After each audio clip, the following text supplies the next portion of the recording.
Hello हित doctors. सभी medical students के लिए एक बड़ी खुशखबरी है, चाहे आपने नीट 2025 एग्जाम दिया हो या फिर 26 और 27 एग्जाम के लिए आप प्रिपरेशन कर रहे हो। आज एनएमसी का एक न्यू प्रेस रिलीज हुआ है जिसमें उन्होंने मेडिकल इंस्टीट्यूशंस रेगुलेशन 2025 के बारे में बताया है। मतलब एनएमसी एक न्यू मेडिकल रेगुलेशन लेकर आ गई है जो पूरी तरह से मेडिकल एजुकेशन सिस्टम को चेंज कर देगा।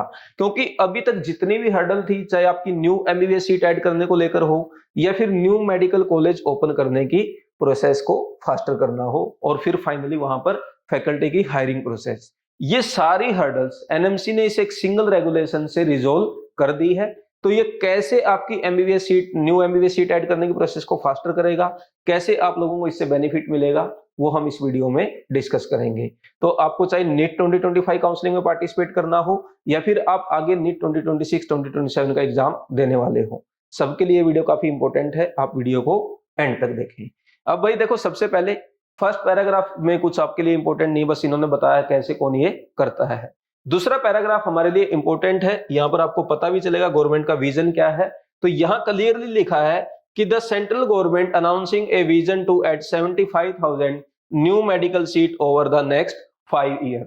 मतलब हमारी गवर्नमेंट का विजन है कि 75,000 और न्यू मेडिकल या न्यू एमबीबीएस सीट उन्हें ऐड करना है नेक्स्ट 5 ईयर में। तो इसमें कुछ प्रॉब्लम थी, वो इन्होंने नेक्स्ट लाइन में लिखा है, however a critical bottleneck has been the availability of qualified faculty required to initiate और एक्सपेंड मेडिकल प्रोग्राम। मतलब कि ये जो सीट है, गवर्नमेंट ने तो बोल दिया कि हमें ऐड करनी है, लेकिन एनएमसी इसमें प्रॉब्लम फेस कर रहा था कि उनको फैकल्टी नहीं मिलती थी या वो जो हायरिंग की प्रोसेस थी वो सही नहीं थी। तो इस वजह से ये इतनी सीट ऐड करने में, मतलब इतनी सीट ऐड नहीं कर पा रहे थे। जैसे आपने पहले भी देखा, पिछले साल भी 8 से 10,000 सीट इंक्रीज हुआ, मतलब 10,000 से ज्यादा सीट अभी तक ऐड हो ही नहीं रहा था हर साल। लेकिन इसको अगर हम 5 से डिवाइड करें तो हर साल 15,000 सीट ऐड करना है। और इतनी सीट ऐड करने के लिए भाई एग्जिस्टिंग मेडिकल कॉलेज में भी सीट इंक्रीज करनी होगी, नए मेडिकल कॉलेज भी ओपन करने होंगे, प्राइवेट भी करने होंगे, तो इन सब में फैकल्टी भी चाहिए। तो ये पूरी जो प्रोसेस है ये फंसी हुई थी। तो उसको रिजोल्व करने के लिए इन्होंने कुछ की रिफॉर्म्स किए हैं, वो हम आगे डिस्कस करते हैं। और इसीलिए मैंने बोला था कि ये जो सीट बढ़ेंगी, भाई जब सीट बढ़ती है तो कंपटीशन डाउन होगा और आपके सिलेक्शन के चांसेस बढ़ जाएंगे। तो 25 वाले जिनको अभी काउंसलिंग में पार्टिसिपेट करना है या फिर आगे, आपके सिलेक्शन के चांसेस बढ़ेंगे अगर नंबर ऑफ सीट्स ज्यादा ऐड होंगी तो। ठीक है, अब क्या क्या चेंज किए सबसे पहले वो डिस्कस करते हैं। देखो, सबसे पहले इन्होंने, अच्छा इससे है ना, आपके एमबीबीएस करने के बाद भी आगे भी बेनिफिट मिलेगा, वो भी हम डिस्कस करेंगे। बट पहले अभी देख लेते हैं एक बार, enabling faculty from government hospital. अब यहां इन्होंने बोला non teaching government hospital with 220+ bed can now be designated as teaching institutions. मतलब अभी क्या है ना, हमारे जितने भी गवर्नमेंट हॉस्पिटल है, कुछ ऐसे हैं जहां पर हॉस्पिटल तो है बट टीचिंग नहीं है, मतलब वो एक मेडिकल कॉलेज नहीं है। तो अब इन्होंने ये कर दिया कि अगर कोई गवर्नमेंट हॉस्पिटल ऐसा है जिसमें 220+ बेड है तो उसको हम एक मेडिकल कॉलेज बना सकते हैं। तो बेनिफिट क्या होगा भाई, अब अभी तक क्या होता था, अगर कोई कॉलेज स्टार्ट करना है, पहले पूरी बिल्डिंग बनती थी, पूरा उसका इंफ्रास्ट्रक्चर बनता था, फिर उसको स्टार्ट करते थे। तो अब क्या करेंगे, ये जो एग्जिस्टिंग गवर्नमेंट हॉस्पिटल है जहां पर 220+ बेड है, उसी को ही एक मेडिकल कॉलेज की तरह स्टेब्लिश कर देंगे। तो बेनिफिट क्या होगा, जो कॉलेज स्टार्ट करने की प्रोसेस है वो फास्ट हो जाएगी। तो पहला बेनिफिट तो ये हो गया। दूसरा क्या है, इन्होंने बात करी है गवर्नमेंट हॉस्पिटल की। तो खास बात यह है कि जो 75,000 सीट बढ़ेंगी उनमें से ज्यादातर क्या होंगी, गवर्नमेंट सीट। तो हर बच्चे का सपना होता है भाई गवर्नमेंट मेडिकल कॉलेज से एमबीबीएस करे, तो आपके लिए खुशखबरी है, सीट भी जो बढ़ने वाली है वो भी ज्यादातर गवर्नमेंट बढ़ेंगी। इसके आगे इन्होंने लिखा है existing specialist with 10 years of experience can be appointed as associate professor. तो अभी तक क्या था ना, जब भी कोई कॉलेज स्टार्ट करना है तो पूरा एक स्ट्रक्चर बनाना पड़ता था कि हायरिंग की प्रोसेस ये है, ये एलिजिबिलिटी है। तो अब इन्होंने ये कर दिया कि अगर इन गवर्नमेंट हॉस्पिटल में कोई ऐसा प्रोफेसर या मतलब कोई ऐसे स्पेशलिस्ट हैं जिन्होंने 10 साल से ज्यादा का एक्सपीरियंस हो गया है, वो direct as a associate professor काम कर सकते हैं। तो इसका मतलब ये होगा कि फैकल्टी भी वहीं की वहीं मिल जाएंगी, मतलब वहां पर जो डॉक्टर्स होंगे वो अब प्रोफेसर का भी काम कर पाएंगे।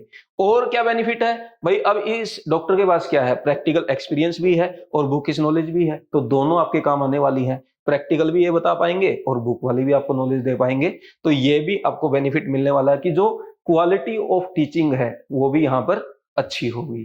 तो नए नए कॉलेज में थोड़ा नुकसान ये होता था कि जो फैकल्टी उतनी अच्छी नहीं मिलती थी, तो ये सब जब हो जाएगा तो आपके लिए ये भी एक बेनिफिट होने वाला है।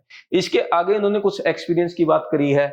जैसे मान लीजिए कोई बंदा, कोई टीचर एनएमसी में काम करता था या स्टेट काउंसलिंग बॉडी में काम करता था, तो पहले ये अलग अलग करते थे। अब इन्होंने काउंटिंग क्या कर दी है, क्यूमुलेटिव कर दी कि एनएमसी और या फिर अपने स्टेट काउंसिल में दोनों को ऐड करके हम बोल देंगे कि भाई 5 साल का है। ऐसे ही डिप्लोमा होल्डर के लिए क्राइटेरिया चेंज किया है। Senior consultant with 3 year of teaching experience in NBEMS recognised as government medical are eligible for the post of professor. मतलब अगर कोई सीनियर कंसल्टेंट है, इस एनबीईएमएस में 3 साल से एक्सपीरियंस है, वो भी प्रोफेसर की तरह लगाया जा, मतलब वहां पर अपॉइंट हो सकते हैं। तो ये कुछ चेंजेस किए हैं। नेक्स्ट चेंजेस बहुत इंपॉर्टेंट है, facilitating UG and PG courses simultaneously. अभी की प्रोसेस क्या थी कि पहले कॉलेज ओपन होगा, यहाँ पर यूजी प्रोग्राम चलेगा। जब इसको थोड़ा टाइम हो जाएगा, एस्टेब्लिशमेंट हुए, फिर यहाँ पर पीजी स्टार्ट किया जाएगा। लेकिन अब इन्होंने क्या कर दिया कि एक ही साथ यूजी एंड पीजी कोर्स लाए जा सकते हैं। तो इससे बेनिफिट क्या होगा, यूजी की सीट तो बढ़ेंगी ही बढ़ेंगी, पीजी की सीट भी आपकी साथ में बढ़ सकती है। तो पहले क्या था, बच्चा पहले यूजी में कंपटीशन फेस करे, फिर पीजी की सीट और कम थी, वहां पर और फेस करे। तो जब ये सीट बढ़ जाएंगी तो यहाँ पर भी आपको कंपटीशन देखने को कम मिलेगा। और आप सबको पता है कि पीजी अब भाई मैंडेटरी हो गया, अगर आपको अच्छा डॉक्टर बनना है, अच्छी जगह जॉब लेनी है, तो इसमें भी बेनिफिट आपको मिलने वाला है। मतलब एमबीबीएस के बाद भी ये जो रेगुलेशन है आपके लिए बेनिफिट देने वाला है। नेक्स्ट है rationalization of postgraduate minimum standard. PG course can now be started with 2 faculty member and 2 seat.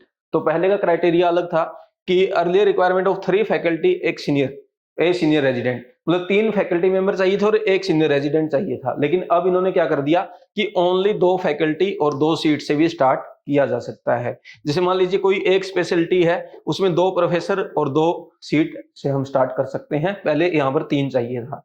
तो इससे भी क्या होगा, थोड़ी सी जो आपका जो प्रोसेस है number of PG seat add करने का, वो इजी हो जाएगा। क्योंकि 3 फैकल्टी लेकर आना, एक सीनियर रेजिडेंट लेके आना, वही 4 आदमी चाहिए, यहाँ पर 2 ही चाहिए, तो वो थोड़ा आसान है।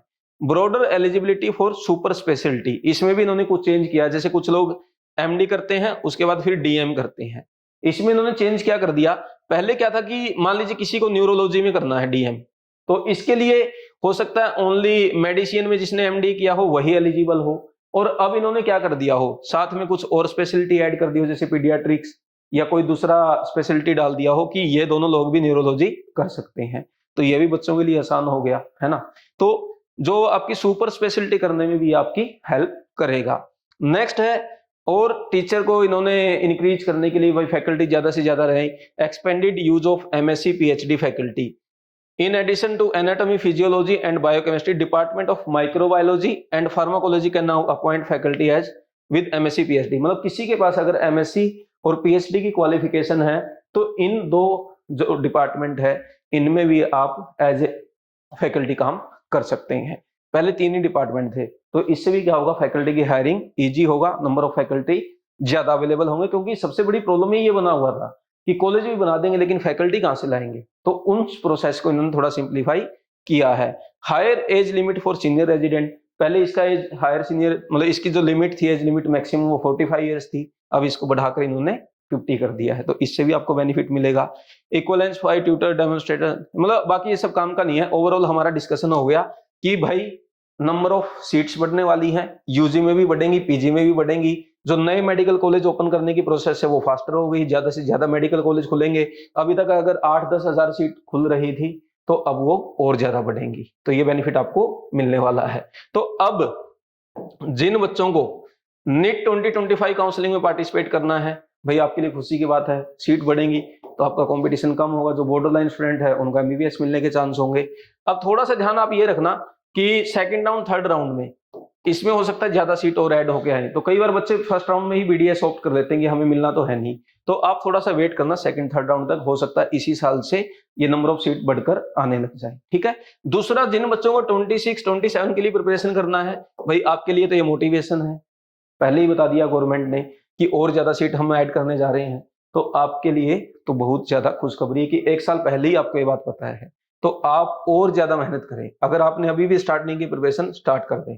और कहीं प्रॉब्लम आ रही है केमिस्ट्री में आपको, तो बीवाइज ऐप पर हम कोर्स भी लॉन्च कर चुके हैं, ड्रीम बैच 2.0। ये कोर्स आप ज्वाइन कर सकते हैं। इस कोर्स में कोटा क्लासरूम की जो ऑफलाइन बैचेज हमारे चलते हैं उसी की लाइव क्लास इसमें मिलती है। मतलब आप घर बैठे कोटा क्लासरूम की वीडियोस देख सकते हैं। इंस्टेंट लाइव डाउट सपोर्ट है, सुनील सर ही डाउट आपके सोल्व करते हैं। पर्सनल मेंटरशिप आपको सुनील सर की मिलेगी। कोई भी डाउट आपको आता है, भाई आपको फिजिक्स नहीं आ रही, बायो नहीं आ रही, आपका कोई स्टडी प्लान नहीं बनता, या आपके बैकलॉग, मतलब किसी भी टाइप की प्रॉब्लम, वो सारी सुनील सर इसमें रिजोल्व करते हैं। आप डायरेक्ट उनसे बात कर सकते हैं। और इसके अलावा क्वेश्चन बैंक वगैरह, आपके वीकली टेस्ट होंगे, केयर टेस्ट सीरीज जिसमें आपको मिलती है, मतलब जितने भी बीवाइज क्लासेस की ऐप पर कोर्सेज हैं वो सारे फ्री ऑफ कॉस्ट आपको मिल जाएंगे। तो ड्रीम बेस्ट 2.0 आपके लिए वन स्टॉप सॉल्यूशन है, इसे आप ज्वाइन कर सकते हैं। अभी इस पर डॉक्टर प्रोमो कोड अगर आप यूज करते हैं तो एक्स्ट्रा बेनिफिट भी आपको मिल जाएगा, जो हमने डॉक्टर्स डे पे स्टार्ट किया था और इस वीक में ये एंड भी होने वाला है। तो इससे रिलेटेड कोई डाउट है 9429693672 पर कॉल करके बात कर सकते हैं। और इस वीडियो से रिलेटेड कोई डाउट है तो आप कमेंट करके पूछ सकते हैं। वीडियो अच्छा लगा तो आप लाइक करें, अपने फ्रेंड्स के साथ शेयर करें और चैनल को सब्सक्राइब जरूर करें। Thank you very much.